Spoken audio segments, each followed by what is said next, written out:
मुंबईत मोठ्या गँगवॉरवर नियंत्रण मिळवण्यात पोलिसांना यश आलं असलं तरी लहान मोठ्या टोळ्यांचा त्रास अद्याप कायम असल्याचं चित्र समोर येत आहे।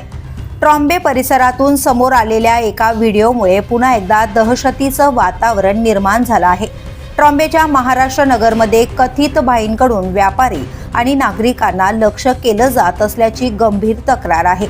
या भागात सरास हप्ता वसुली केली जात असून हप्ता देण्यास नकार दिल्यास थेट मारहाण केली जात असल्याचं समोर आलंय।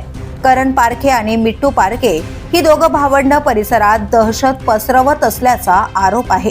तलवारीचा धाक दाखवत व्यापारी, नागरिक आणि परप्रांतीयांना धमकावलं जात असून लूटमार केल्याच्याही घटना समोर येत आहेत। या वाढत्या प्रकारांमुळे संतप्त झालेल्या व्यापाऱ्यांनी आता आक्रमक भूमिका घेतली आहे। सततच्या त्रासाला कंटाळून दुकानं बंद ठेवण्याचा इशाराही देण्यात आलाय। दरम्यान काल एका दुकानदाराला हप्ता न दिल्यामुळे मारहाण झाल्यानंतर सर्व व्यापारी ट्रॉम्बे पोलीस ठाण्यात दाखल झाले होते।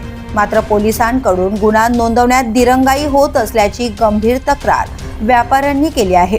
सध्या दोन्ही कथित आरोपी मोकाट फिरत असल्याने परिसरात भीतीचं वातावरण असून पोलिसांनी तातडीने कठोर कारवाई करावी अशी मागणी नागरिकांकडून केली जाते। द पोलीस न्यूजसाठी श्रीधर चव्हाण, ट्रॉम्बे।